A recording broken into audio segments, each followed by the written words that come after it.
Hey guys, Dave Anderson here, Helicool's Helipad. We're gonna be doing another build today. What? We don't do builds. Yeah, well, under extreme circumstances, sometimes we do.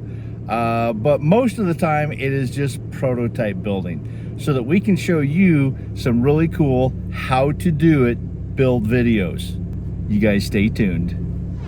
All right, this is the new subframe with the ISO quarter mount.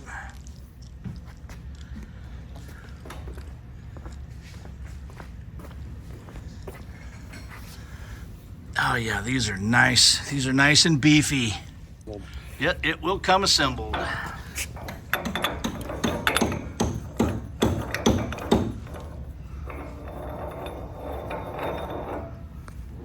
Oh, I'm excited, Dave. Got some good news for you. The new ISO subframe. So the beauty of the ISO system is it utilizes the ISO 1161 shipping container corner brackets. So you can actually put a shipping container block like this big, heavy bad boy right here, right onto your habitat. And you can secure that right onto the box by just tightening that nut. And that will actually secure this just like you do a shipping container. You can remove this whole habitat with camper lifting jacks. This whole ISO system allows you to take this into a flatbed to a habitat mount with just utilizing these shipping container corner brackets. Again, the camping jacks here lifted up, but the beauty is we've actually got this designed so the floor floats above the subframe. And inside of this, you can actually deck this with 3/4 inch material.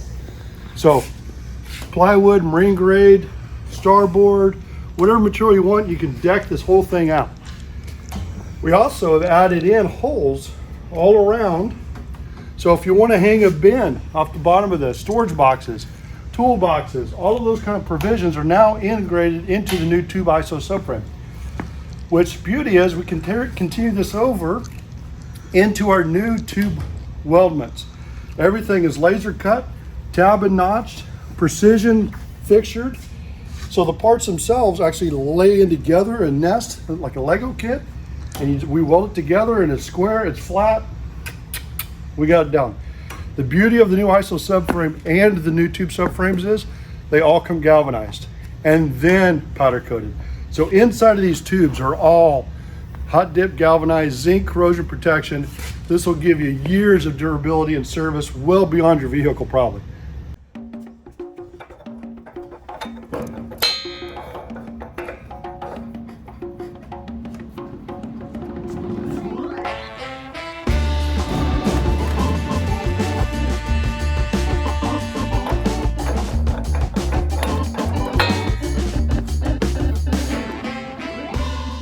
We made a design improvement on our side pivot mount.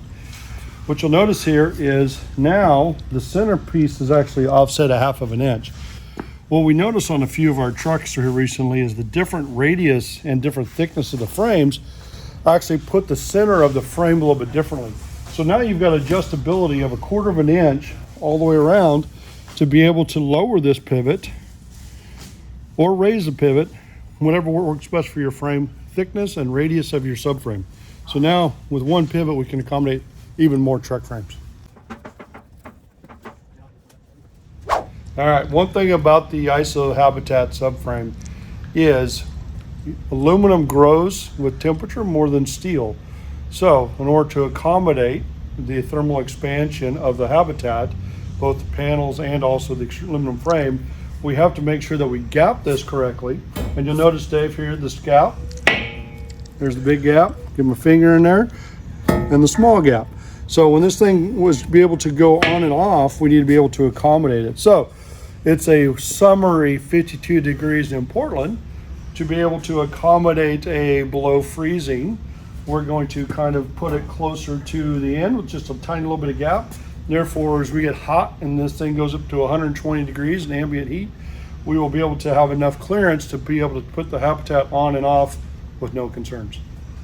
Now, why is there a difference between aluminum and steel expansion? Physics. Physics.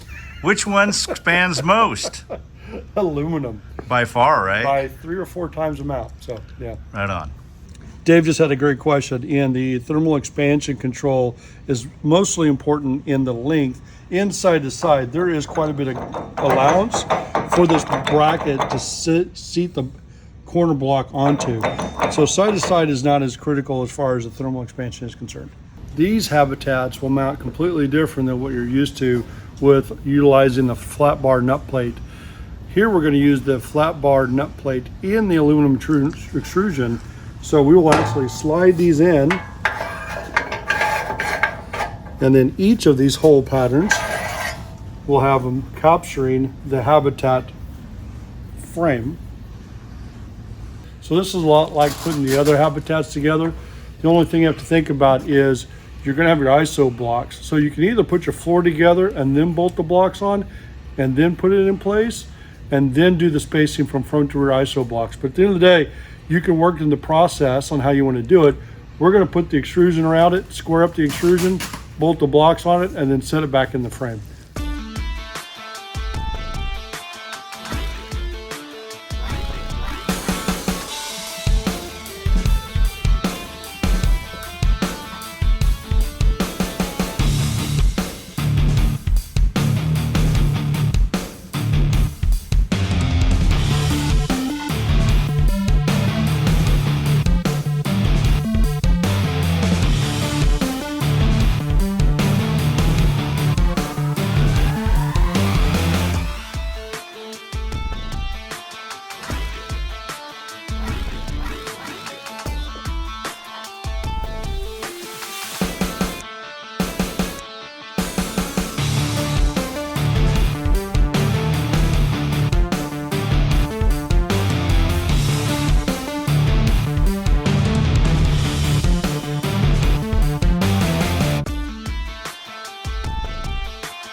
Well, this is always fun, finding the right balance between all the pieces.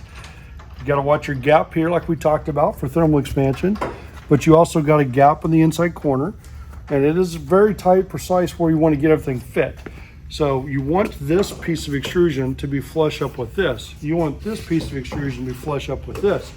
So you really got to find the sweet spot and the squareness out of everything. Get these nut plates and then to pull things, lift things, to get everything just in the right balance, because you've only got a 1/16 of an inch best to actually work with in all the tolerances. So take your time, work it through, make sure you're just measuring and going as you go, and make sure that these pieces fit and go together.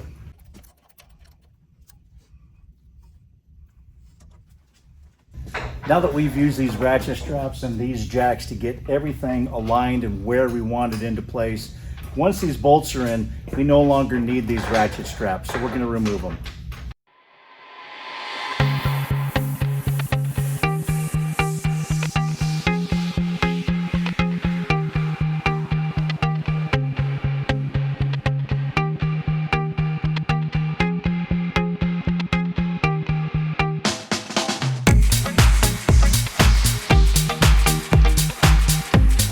Next, put the departure angle on the rear. You can put the nut plate in here, get these all adjusted, and tighten them down.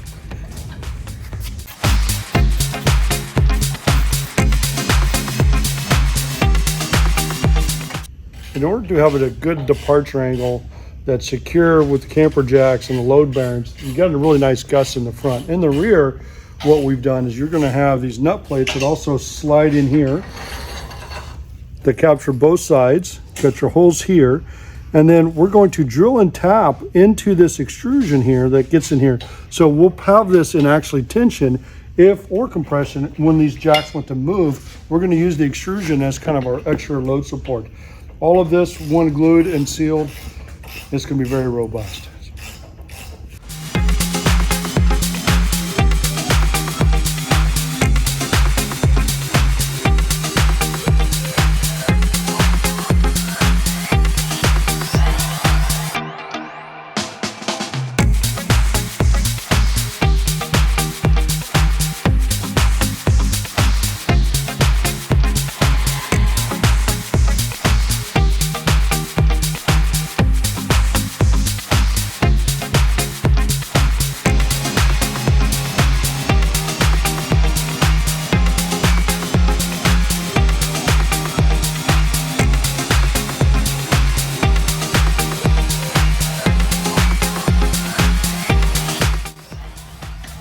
Oh, Is that it? it isn't even a 64th inch away. All right. It is perfect. Okay, there it is.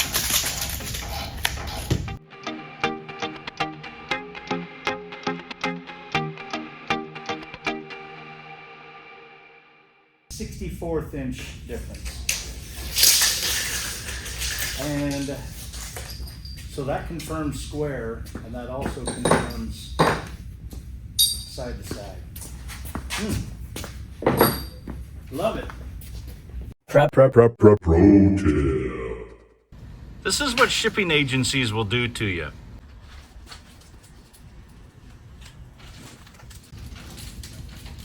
Wow, they can't even read or notice pictorials. Do not ship Globe Trekker DIY kits with other than a dedicated truck with tarp. Loading and unloading by shippers multiple times will damage your products. Stay tuned for part 2, where you will hear Bill say, Beauty of the ISO bracket, you already have a square. So if you're new here, you might as well go ahead and subscribe. It's totally free, and also to hit the like button. That's free as well. I made sure of it. If you really didn't like this video, make sure to mash on that thumbs down button twice to ensure that I know that you didn't like it. But if you made it this far, you might as well subscribe.